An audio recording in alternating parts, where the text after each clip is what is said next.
Okay, suppose you have a physics problem, and the problem looks like this. Two blocks with given masses slide on a frictionless surface toward each other with the given velocities. If they collide elastically, what are their velocities afterward? Now, how do you approach this problem? What kinds of tools do you have to work with?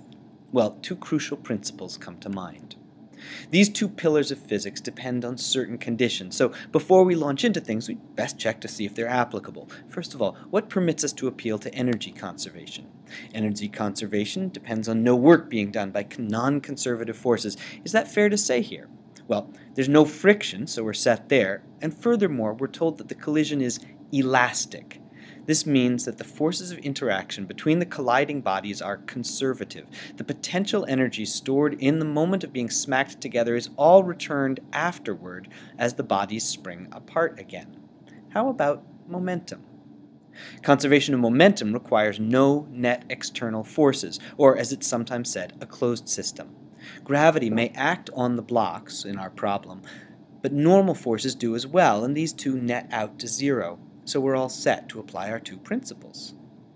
The traditional way to do this problem is to express the two conservation statements as mathematical expressions. Starting with momentum, the total momentum before the collision is equal to the total momentum afterward, and we can say the same thing about energy. We take the numerical values from our problem, we pop them into our math machine, and hey, look, a system of two equations with two unknowns. The first expression is linear, so we'll massage it to tell us one velocity term in terms of the other. We can substitute this expression for v2 into the quadratic and get this.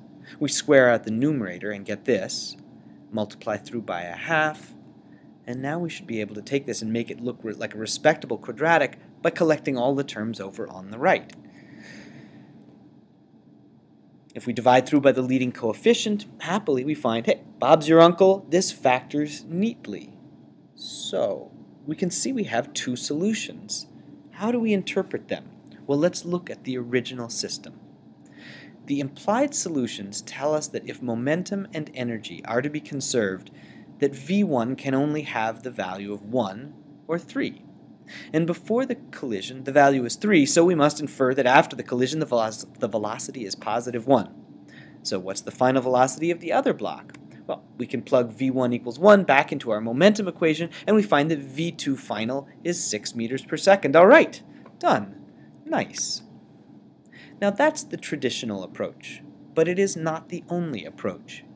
Here's an approach that only requires one quick calculation, and drawing a few pictures.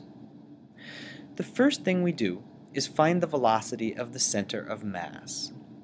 This may seem like an odd thing to do, given that we don't know the block's location or where the center of mass is, let alone its velocity, but it turns out to be pretty easy to find. We know how to compute the position of the center of mass, that's the definition here, and VCM will be the time derivative of XCM, so we just differentiate both sides. Now I know I said this was the unmathy way to do this. You don't actually need to know this little bit here, so we'll just kind of zip through. We break up the fraction to make it easier to differentiate, and we get two fractions with a bunch of constant masses, and yes, the x's become v's, and we can combine them into this thing here. And the terms in the numerator should look awfully familiar to you, so we'll just express the outcome this way. All right, done with the math. We go back to our blocks now to perform step 1. The sum of the momenta over the sum of the masses, remembering the velocity to the left is negative, tells us that VCM is 2. Okay, now step 2. In step 2 we ask, what would this look like from the perspective of the center of mass? So now imagine yourself on a skateboard, zooming along next to our system at the velocity of the center of mass. You can use a skateboard or you can use a flying carpet, whatever you want to ride along with. The green block is going to appear to be going faster than 2 meters per second, just like oncoming traffic. And the pink block would be slower than 3 meters per second, just like the highway traffic that's going your direction at a different speed.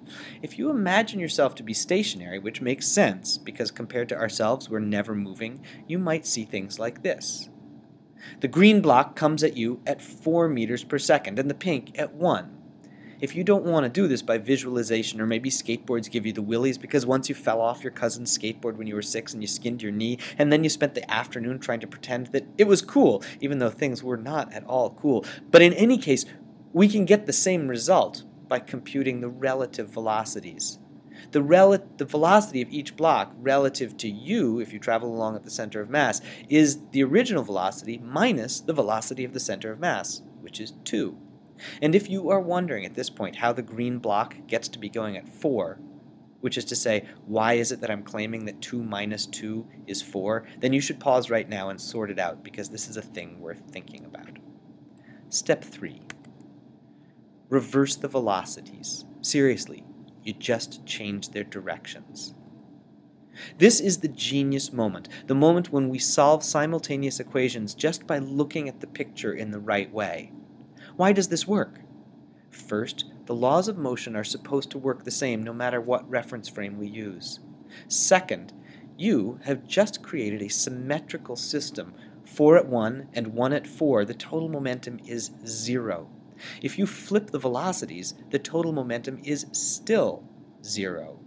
So you've just discovered one solution to the momentum conservation equation.